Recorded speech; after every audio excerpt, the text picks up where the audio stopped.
Well, hello. So here I am. My name is Julianne Pearson. Uh, Back at the time when I was dating James Edward Calvin, I was 16 and my name was Julianne Heath. My complete Catholic name is Julianne Therese Adele Pearson. Therese as in Teresa of Lisieux, the saint, and Adele as in Adele, who was a saint who was very devout. Therese, she just loved simple things. I love simple things. I always just wanted to be a mother and raise my kids and have the white picket fence, and just, do the dishes, household stuff, be there to greet my husband when he came home from work, go to the parks with my children, hang out with other mothers with their children, stuff like that. Have dogs and cats, and I'm now living in a beautiful farm with almost 26 acres, and so I love it very much. Just outside of Perth, Ontario. So I want to talk to you about, well, I have to say, the ultimate love of my life, really.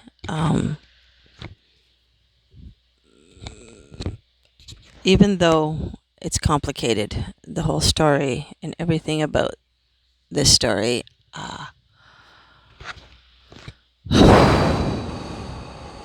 for me, anyways, it was a real deep and real thing, an honorable love. And I was very innocent at the time, virgin actually. And so my brother had a roommate, and his name was James Edward Calvin, and he apparently wanted to date me and had to ask permission to go out with me. And my brother gave him permission, and apparently he gave him permission only on certain conditions, and that was that James told him everything that we did inside and outside of the bedroom. He wanted to know every detail and everything. And so I really thought it was, I always thought that that's what you're supposed to do when you date somebody, that you just always go into the bedroom and have sex. I thought that that's what it was. I thought that's all you were supposed to do, and you act all grown up. And so I loved the fact that he was older than me. When I was 16, he was 21 years old. And so he was well out of school. He was working on our main street, 4th Street, I think it's called, quite a bit down the road there, by the co op, and down a little further. He worked at a car wash. And every lunchtime, me and my friends, I had a green car called the Pickle, and we would drive downtown, and I would drive by his work, and I knew he'd be working there. And I was always thinking that it was some kind of crazy thing that I was dating an older man, and that I was so cool, and I didn't really know the repercussions of all of that. But apparently, he was sleeping around with all kinds of women my age, at that time, every weekend. At least that's what my best friend told me. Of course, I never caught him with anyone, never saw him with anyone. And the one time I went to his apartment without asking first and surprising him, I remember he got very upset with me for doing that because it wasn't a planned visit. We dated in 1986 to 1988, so 3 years. So, we had quite the relationship together. I thought it was very serious, but it turns out that he just wanted me for sex, and that was it, because that's all we really did. Um, he would take me to his apartment, which was by downtown, the center of downtown there, and it was a little tiny flat that he had there with a building by one of the bars there in town, and he'd take me inside there, and he would give me a couple of beer, a couple of drinks, and then I remember we'd go into the bedroom at least 3 to 4 times every week for 3 years, and he would fuck me madly, um, madly, to the point where I remember going to school the next day, and a lot of times I'd be bleeding because he was so big, and a lot of times I would walk almost bow-legged because I was very sore down there because of the fucking. It would last for up to 2 hours, and then he would, so he'd wrap me up into a nice little package. I'd go wash my hands and clean up, and he'd drive me home because I'd have to be home by. I think I had to be home by 10 every night on a weeknight. He never took me to his place on weekends. It was always like during the week, and so it was always on school days. But I always thought this is what you do, and this was normal, and I just never questioned it. Um, he was very large, let's just say, and it was definitely what you would call a perfect fit for me. Anyways, I loved it, and at that time, I loved sex anyway, but he was definitely a grown man in every way that you can imagine. The bad thing about James was Jim, everybody called him Jim. I like to call him James. But the best thing about him was, well, not the best thing about him. He was kind of big and, kind of like a football player. He had the big shoulders. He wasn't very tall. He was about the same height as me. But he always had wrinkled shirts, and that used to be very, that bothered me. I didn't like that too much. He didn't really know how to take care of himself. I found out later, after a few years, that he never had really parents to raise him. He never really had a mother, so never had anybody to teach him how to take care of himself properly. Certainly, I never saw him cook. Like I said, he would feed me booze. We'd have sexual intercourse. And then he would take me home. But I thought that that's what dating was, because I was young and innocent and a virgin, so I didn't know any better, and I never had any other real boyfriend. I've never been touched before or kissed before. He was the first. So I guess that would explain why he was so special. Any woman with their first kiss or the first time they've had intercourse is considered special, I think. So I'd go to high school and everything. But anyway, graduation would come, and graduation came. He joined the military when I went into grade 10, no, 11. I was in grade 11 or something. He decided to join the military. I didn't know anything about it, so that's how I learned all about it. He made it sound like it was the most wonderful experience of his life, and so I wanted to do what he was doing. I wanted to join the military too because it sounded like a good out for me. And anyway, so that's kind of cool, right? But I have a few things that I kept of him, and what did he mean to me? Well, he would bring me roses, and he always had me believe that I was special, even if he wasn't serious or really meant it.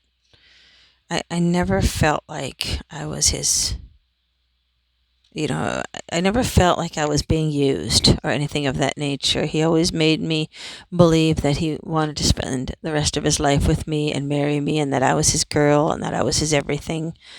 And this is a picture of myself. This is what I looked like back then. This is my graduation picture. So, as you can see, I'm a lot older now. If you put that up beside me, I'm looking a lot different now. Definitely not as pretty. But that was the girl that he was dating back then. And I have these two cards. One of them, I just wanted to talk to you about what does he mean to me before I read this. Well, I felt special, and I wanted to be his wife, and I loved him dearly, and I always stood proud by his side. And whenever we'd go for walks downtown, which wasn't often, but when it happened, in the late afternoons, because I think he didn't want to be seen with me a whole lot, but I'm not sure why. And anyways, he would always hold my hand and be very gentlemanlike, and I would always be on the inside of the sidewalk. So he was very much a gentleman. Anyways, he gave me this card, and I don't know when he gave it to me exactly, and I don't know why I've kept it all of these years, but what he meant to me, I just loved him. He made me feel really special. And I thought we'd be together forever. That's what I believed. Anyways, it says, "Sweetheart, we both miss each other a lot." This was after he joined the military. "And we both hurt. But we've got to pull through together, using each other as crutches." It was very romantic in his writing. "So every time you're feeling lonely, blue, or romantic, just remember, so am I. My love is for you only! Exclamation mark. Every day I ask myself who I love the most, and every day the answer's the same. You're the only girl I could ever give myself to." You can see why I didn't want to believe that he was sleeping around. "I hope you feel the same. It hurts me to leave your arms, but I know that I do so, that we may have a strong future together, that I'm building for tomorrow. I need your help and encouragement. Every day I wake and strive to achieve the ultimate goal of us together forever. I hope and pray for our happiness together. Julie, I love you forever. Me, Jim. XO. JC plus JH. And a heart. And there it is here. There's the letter that he wrote to me. It says right there. And this is a picture of us. There's the letter, and there's our heart thing. I think he even filled it with cologne back at the time there, and that's us. As you can see, I was content and very happy. And I actually believed that we were going to be together forever. I never questioned it. That scarf that he's wearing, I bought that for him. So I don't know why I've kept it all these years later. It's been well over 40 years. 30 years. It's been over 40 years since that time. This is our first Christmas here. It says, "Sweetheart, your love makes Christmas bright." You'd give me cards and stuff. Flowers. Every week. It says, "May your Christmas be filled with love. Julie, this Christmas with you is going to be very special. I love you more than you'll ever know. I hope we have a lot more Merry Christmases to come together. Merry Christmas, my love. Love, Jim." And it says, "I hear love in your voice when you speak or laugh or whisper. I see love in your eyes, in your smile and all you do. I feel love in your touch, in its warmth and tenderness. Thank you for the beautiful gift of your love." And there it is. There's the proof. There's his signature. That's him. And there it is. And I treasure it. I really do. It's really great. It's just a little piece of my history and my past that I really love and hold dear. So I wanted to share that all with you. Yeah. Cool, right? Okay.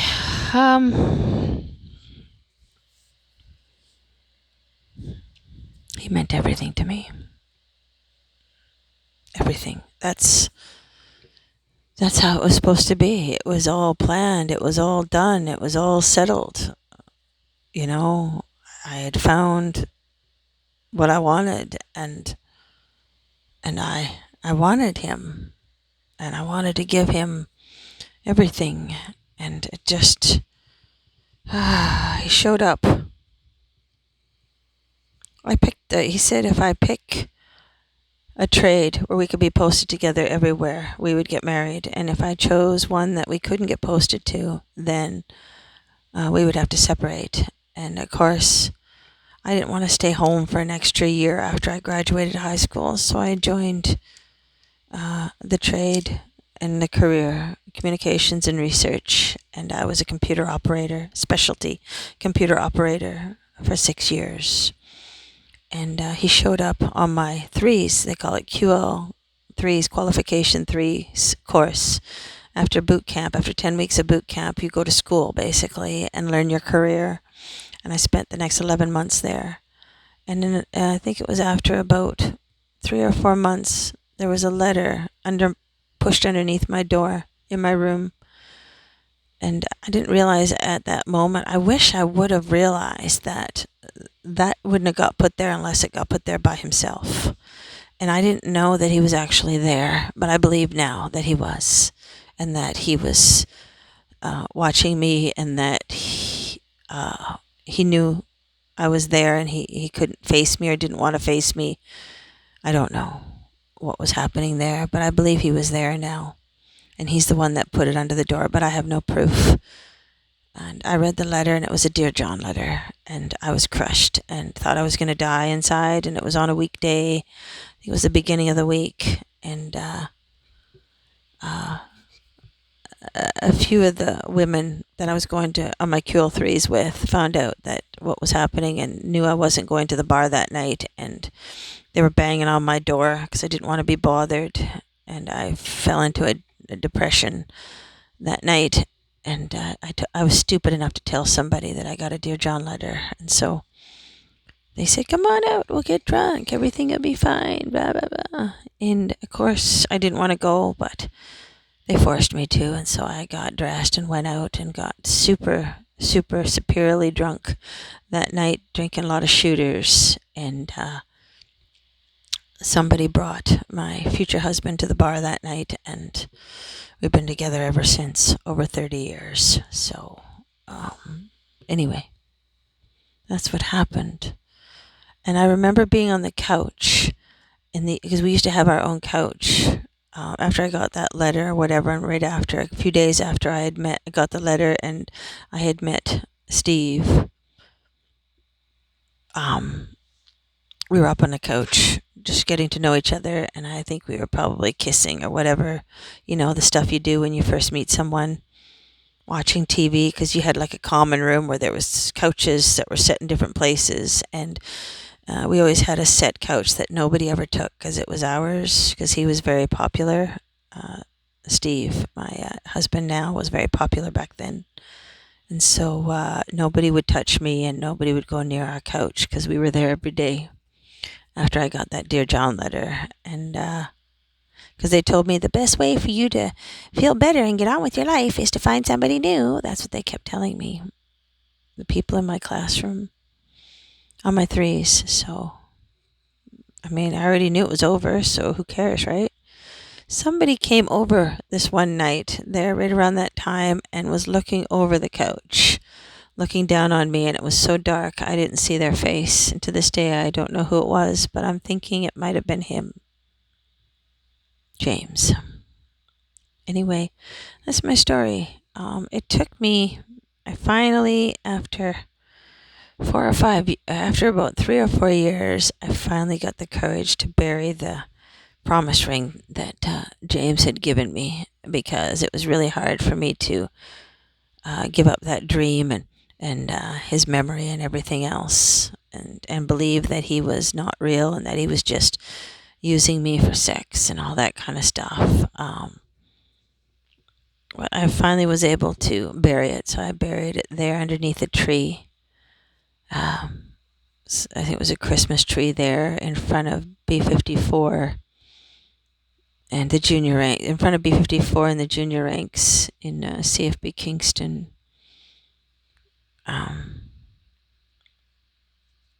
When I was there on my threes, maybe it was just a few months later, not years.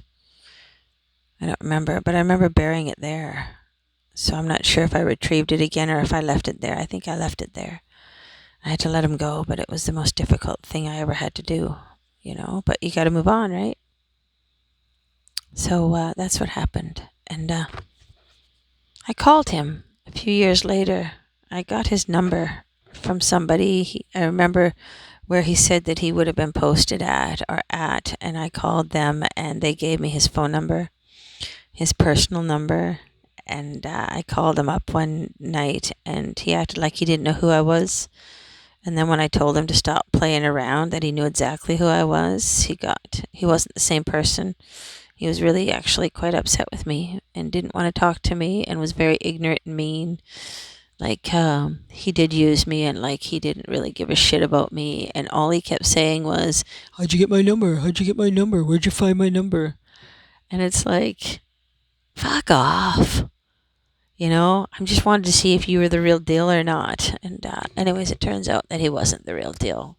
At least I don't think he was. He did use me.